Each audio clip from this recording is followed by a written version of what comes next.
Conjunction की definition को और वो सेंटेंस को मीनिंगफुल बनाने में और सेंटेंस के बीच में या दो क्लोजेस के बीच में एज ए जॉइंट कैसे काम करते हैं। जैसे जंक्शन होता है, जैसे रेलवे जंक्शन होता है, तो जंक्शन इसीलिए कहा है कि वहाँ पे एज ए जॉइंट काम करता है वो। तो जॉइंट जॉइंट कैसे करता है, जॉइंट कैसे करवाता है दो सेंटेंसेस को या दो क्लोजेस को इस तरह से, या दो फ्रेजेस को या दो क्लोजेस को, तो इस तरह से वो कैसे काम करता है वो हम आज देखने वाले हैं। So conjunction make a link between or among words or group of words to other parts of the sentence and show a relationship between or among them। ठीक है, कंजंक्शन क्या करते हैं, लिंक बनाते हैं। ठीक है, बिटवीन वर्ड्स में या ग्रुप ऑफ वर्ड्स में या फिर अदर पार्ट, उनका दूसरे पार्ट्स के साथ सेंटेंस के। ठीक है, एक जो सेंटेंस के अलग अलग पार्ट्स होते हैं उनके बीच में लिंक डेवलप करने का काम कंजंक्शन करते हैं, रिलेशनशिप भी उनके बीच में शो करते हैं। ठीक है, वो आगे हम देखेंगे कैसे करते हैं। पहले हम देखते हैं टाइप्स कितने हैं कंजंक्शंस के। First one is coordinating conjunctions, then come correlative conjunction and then come subordinating conjunctions. Okay, so one by one we will be discussing each of this. Coordinating conjunction देखिए क्या है, क्या होता है। It's job is to join two words, phrases और independent clauses which are parallel in structure. Parallel मतलब वही है कि वही इंडिपेंडेंट है वो। जैसे फ्रेज और क्लोज में डिफरेंस क्या होता है स्टूडेंट्स, क्लोज मैंने बताया आपको एक जिसमें एक सब्जेक्ट होता है और एक वर्ब होता है। ठीक है, और जो डिपेंडेंट या इंडिपेंडेंट हो सकता है। फ्रेज भी ग्रुप ऑफ वर्ड्स है लेकिन उसमें वर्ब नहीं होता आमतौर पे, या सब्जेक्ट मिस कर जाता है, तो इस तरह से होता है। ठीक है, लेकिन क्लोज में हमेशा सब्जेक्ट और वर्ब रहेगा। एक क्लोज होने की शायद कंडीशन यही है। ठीक है, तो 7 कोऑर्डिनेटिंग कंजंक्शंस हुई हैं बेसिकली। वो है एंड, बट, फॉर, नॉर, और, सो, येट। तो ये जो कंजंक्शंस होती हैं ये कोऑर्डिनेटिंग कंजंक्शंस होती हैं। यूज देखते हैं कैसे करते हैं। Example, we went to the stadium and enjoyed the cricket match. ठीक है, हम स्टेडियम गए और क्रिकेट मैच को एंजॉय किया। अब देखिए दोनों ही इंडिपेंडेंट क्लोजेस हैं। ठीक है, और पैरेलल हैं। पैरेलल कोइंसिडेंट दिखा रहा है, यानी एक दूसरे के इक्विवेलेंट है। Suppose I would place we here, we enjoyed the cricket match, it would surely make a sense. तो इसकी भी सेंस होती है अपने आप में, पूरा सेंटेंस होता है, इसमें कोई दिक्कत नहीं होती। ठीक है, तो अपने आप में पैरेलल है और इंडिपेंडेंट है, तो एंड यहाँ पे जोड़ रहा है उनको। ठीक है, और का भी मतलब यही है कि पैरेलल है, मतलब आइसक्रीम हो या चॉकलेट ले सकते हो, दोनों एक ही जैसे काम करेंगे। ठीक है, तो कैसे है, do you want an ice cream और चॉकलेट। ठीक है, कि भाई तुम्हें आइसक्रीम चाहिए या चॉकलेट चाहिए, तो दोनों पैरेलल है ना, दोनों पैरेलल है, यानी पैरेलल वर्ड्स हो चुके हैं यहाँ पे। ठीक है, यानी आइसक्रीम और पैरेलल क्या होता है, दोनों एक समान, जैसे एक लेवल के इस तरह से, या एक साथ साथ चलते हैं जैसे उस तरह से। ठीक है, तो आइसक्रीम हुई है, फिर चॉकलेट, तो डू यू वांट आइसक्रीम और चॉकलेट, तुम्हें आइसक्रीम चाहिए या चॉकलेट, तो इस तरह से। Go away and never come back. ठीक है, चले जाओ और वापस कभी मत आना। तो अब सोचिए, गो अवे, फिर दोबारा वही है, क्लोज और क्लोज, दो क्लोज को जोड़ रहा है आपस में, इंडिपेंडेंट क्लोजेस को। ठीक है, गो अवे अपने आप में इंडिपेंडेंट है, चले जाओ। नेवर कम बैक, कभी वापस मत आना, ये भी अपने आप में इंडिपेंडेंट है, मतलब किसी पे डिपेंड नहीं कर रहा। दोनों की एक सेंस है। अगर दोनों को अकेले अकेले इंडिविजुअली रख दिया जाए, सपोज आई से go away, it would be correct, okay, and it would sound natural and it would make a sense. ठीक है, सेंस भी होगी। नेवर कम बैक का भी ऐसे ही है, तो दोनों को ज्वाइन कर रहा है, कोऑर्डिनेट कर रहा है एंड। ठीक है, तो ये हुई आपकी कोऑर्डिनेटिंग कंजंक्शंस इस तरह से। ठीक है, जैसे बट है, सपोज अगर मैं बट का एग्जांपल दूं आपको, बट इसमें रह जाता है, suppose I can come to the party but I will not drink. ठीक है, I will not drink in the party और I will not drink with anybody. तो इस तरह से, तो वही मैं आ सकता हूँ पार्टी में लेकिन मैं शराब नहीं पीऊंगा, और I will not drink alcohol, तो मैं शराब नहीं पीऊंगा, तो I will not drink alcohol. अब देखिए वो भी कंप्लीट है और I can come to the party, दोनों ही कंप्लीट है, किसी पे डिपेंड नहीं करते, लेकिन बट लगा दिया, लेकिन कंडीशन लगा दी यहाँ पे इस तरह से। ठीक है ना, तो इस तरह से और भी वर्ड हो सकते हैं। ठीक है, जैसे सो है, हम यूजुअली लिखा करते थे एप्लीकेशंस में कि भाई I am sick today so I can not come to the school. So I can not come to the school और आई एम सिक टुडे, दोनों ही इंडिपेंडेंट क्लोजेस है, एक दूसरे पे डिपेंड नहीं करते, वो अपने आप में इंडिविजुअली भी उनकी सेंस बनती है, मतलब है उनका। तो इस तरह से सेंटेंसेस, उनको सो से मैंने कनेक्ट कर दिया, तो यानी देयरफॉर, इसीलिए इस कारण से मैं नहीं आ सकता, तो ये है। अब देखिए कोरिलेटिव कंजंक्शन क्या है। They show a contrast or to compare the equal parts of a sentence. देखिए सेंटेंस के इक्वल पार्ट को कंपेयर करते हैं, ठीक है, क्या करते हैं, कंपेयर करते हैं।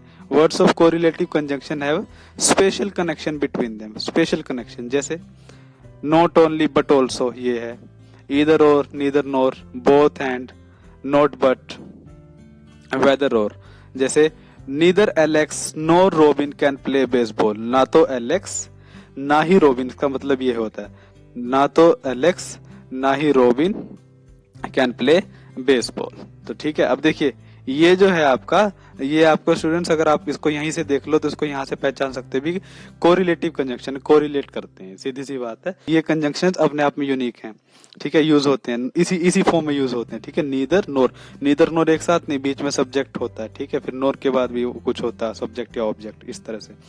Neither Alex NOR robin can play baseball, ना तो भी एलेक्स खेल सकता है ना रोबिन खेल सकता है बेसबॉल, ठीक है, इस तरह से।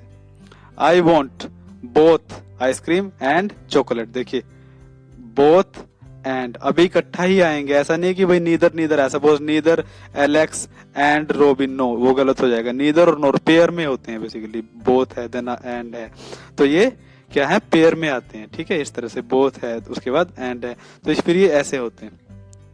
तो मतलब मुझे आइसक्रीम ही नहीं चॉकलेट भी चाहिए, मतलब है ना, आई वॉन्ट बोथ आइसक्रीम और एंड चॉकलेट, मुझे दोनों आइसक्रीम और चॉकलेट दोनों चाहिए, ठीक है। He ate not only ice cream but also chocolate, ठीक है, उसने ना सिर्फ आइसक्रीम खाई बल्कि चॉकलेट भी खाई, ठीक है, ना सिर्फ बल्कि, तो ये नॉट ओनली बट ऑल्सो, ये नॉट ओनली बट ऑल्सो ये भी पेयर में है, ठीक है, इस तरह से, ठीक है। जैसे वेदर और है, ठीक है, I don't know whether he will come और not, he will come or not, whether he will come or not, अब weather और यानी आएगा ही आएगा, कि weather है तो और भी यूज होगा, तो पेयर में होता है, क्योंकि मैं नहीं जानता वो आएगा या नहीं आएगा, तो इस तरह से, ठीक है ना। अब इमीडिएट बाद में इसका मतलब नहीं होता, ठीक है, लेकिन वो पेयर में ही आएगा, आएगा सेंटेंस में जरूर। ऐसा नहीं होता एक सेंटेंस में वेदर है और नहीं है, नीदर है नोर नहीं है, इधर है और नहीं है। अब इधर और भी लगा सकते हो, नीदर नोर तो नेगेटिव है कि भाई ना तो ये ना तो ये, ठीक है, इधर और में क्या है, या तो ये या तो ये, जैसे इधर एलेक्स और रोबिन कैन प्ले बेसबॉल, भाई या तो एलेक्स या फिर रोबिन दोनों में से एक खेल सकता है बेसबॉल, इस तरह से कर सकते हो, ठीक है।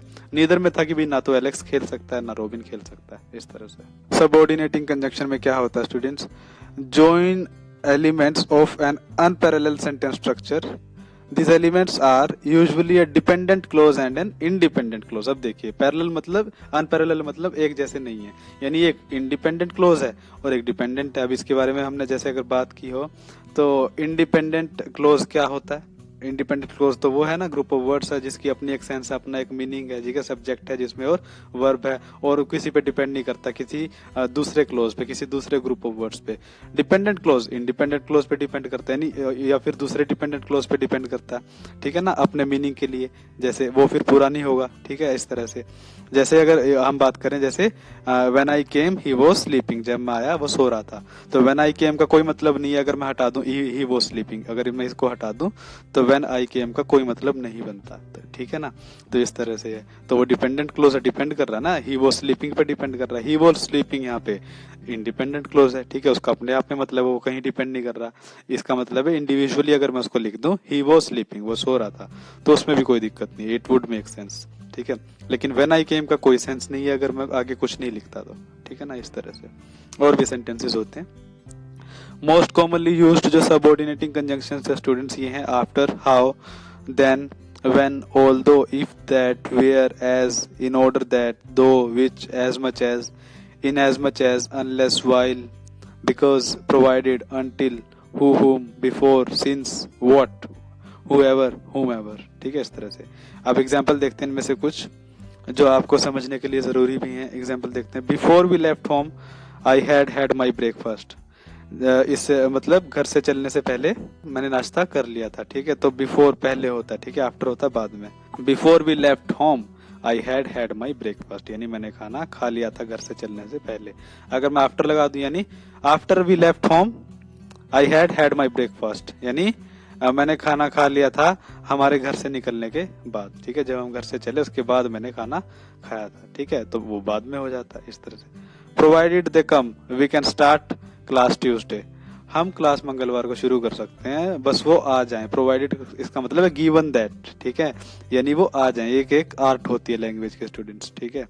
हर बात का जैसे इंग्लिश का एग्जैक्ट हिंदी में मतलब नहीं होता, बिकॉज हिंदी एक अलग लैंग्वेज और इंग्लिश अलग लैंग्वेज, तो ट्रांसलेशन के उससे पर्सपेक्टिव से देखोगे तो उसमें प्रॉब्लम आ सकती है समझने में कॉन्सेप्ट को या किसी चीज को। तो प्रोवाइडेड दे कम, यानी इसका मतलब वो आए हुए हों, we can start class Tuesday, हम मंगलवार को क्लास शुरू कर सकते हैं, या वो आ जाएं तो हम क्लास मंगलवार को शुरू कर सकते हैं इस तरह से। When he was washing my car, I went to the store, ठीक है, जब वो मेरी कार धो रहा था मैं स्टोर पे गया उस टाइम, ठीक है। तो सोचिए अगर when he was washing, तो ये डिपेंड कर रहा है ना इस पे, I went to the store, ठीक है। अगर इसको मैं हटा दूं तो when he was washing my car इसका कोई मतलब नहीं बनता, ठीक है ना, इस तरह से। Even though the weather was horrible, they still went outside, हालांकि, इवन दो होता है हालांकि, इसके बावजूद भी, मतलब इतना कि भाई ऐसा होते भी, हालांकि जो मौसम था भयानक था, ठीक है। इवन दो, हालांकि जो मौसम था वो भयानक था, मतलब हॉरिबल, डरावना था, फिर भी वो बाहर गए, दे स्टिल वेंट आउटसाइड, ठीक है, ठीक है।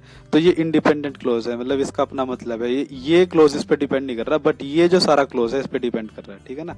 तो इवन दो क्या कर रहा है, ये सबऑर्डिनेट कर रहा है, ठीक है, सबऑर्डिनेट कर रहा है। तो हमने देख भी लिया कि भाई these elements are usually dependent clause और इंडिपेंडेंट क्लोज, इनको ज्वाइन करता है ये। अब ज्वाइन का मतलब ये नहीं कि बीच में यूज होगा तो ज्वाइन करवाएगा, वो शुरुआत में भी हो सकता है, जैसे यहाँ पे यूज भी हुआ, ठीक है, इस तरह से। अब सपोज वाइल है, वाइल स्टूडेंट्स किसी एक्टिविटी की कंटिन्यूटी को दिखाता है, जैसे I was studying while listening music, ठीक है। तो अगर मैं कह दूं कि भाई मैं पढ़ रहा था म्यूजिक सुनते सुनते, I was studying while listening music, तो बस ठीक है, वो भी वाइल है, ठीक है, उसमें कोई दिक्कत नहीं है। सिंस है, ठीक है, he is very ill since he came here, जब से वो यहाँ आया वो बहुत बीमार है, ठीक है, जब से, सिंस टाइम बताता है कि भाई जब से वो यहाँ आया वो बहुत बीमार है, तो इस तरह से। सो इस तरह से और भी सेंटेंसेस है स्टूडेंट्स, तो ये बिल्कुल नॉर्मल से यूज होने वाली कंजंक्शंस में कोई घबराने वाली बात नहीं है, जो इंपॉर्टेंट हो हमने डिस्कस कर ली है, ठीक है। So thank you very much again.